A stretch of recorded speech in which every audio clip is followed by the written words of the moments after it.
일본 아베 내각이 한국의 경제 보복을 두 차례나 시행하는 과정에서 치명적인 실수 한 가지를 했다는 현지 보도가 나왔습니다. 미국이 적극 관여하지 않았던 것도 일본 측에 화가 나서였다는데요. 어떠한 내용인지 알아보았습니다.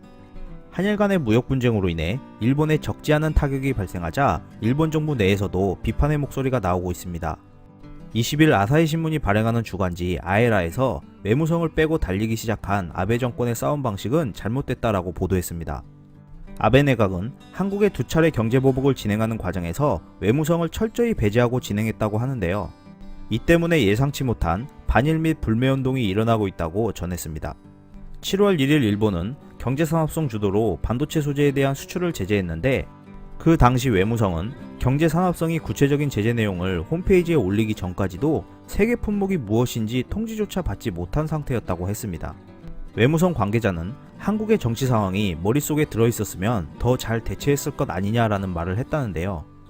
일본은 당연히 했어야 할 외교 채널도 움직이지 않았고 동맹국인 미국에 사전 통보도 하지 않아서 미국 정부 관계자가 몹시 분개했다고 합니다. 한국을 백색 국가에서 제외할 것이라고 발표하기 직전 일본 외무성은 사태의 심각성을 예측하고 미국 국무부에 접촉해 중재에 나서줄 것을 요청했다 합니다. 그래서 미국 정부 고위 관계자가 7월 30일 한일 양국의 분쟁을 일시 정지하는 스탠드스틸 합의를 제안한 것이라는데요.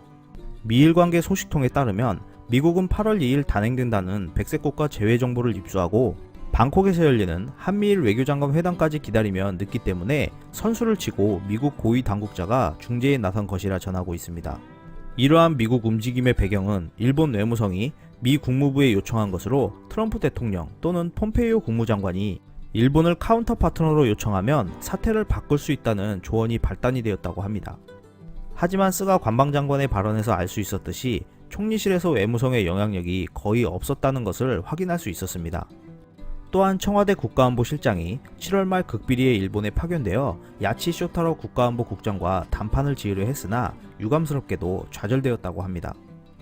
그리고 일본이 지금의 상황까지 온 것은 외무성을 제외한 것뿐만 아니라 정치적인 요인도 있었다고 하는데요. 일본 정부 관계자 중 한 사람은 참의원 선거 목적의 움직임이라고 해도 어쩔 수 없다라고 말했다 합니다.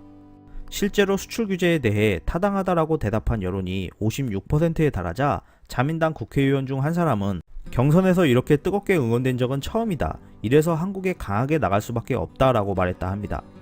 미국의 중재를 거절한 아베 정권이 일본의 경제와 국제적 지위를 손상시켰다라는 비판의 목소리가 일본 정부 내에서조차 나오고 있는 실정이라는데요. 일본의 탈출구가 보이지 않는 가운데 이러한 상황을 어떻게 대처해 나가는지 지켜봐야 할 것 같습니다. 이상 피커TV였습니다. 감사합니다.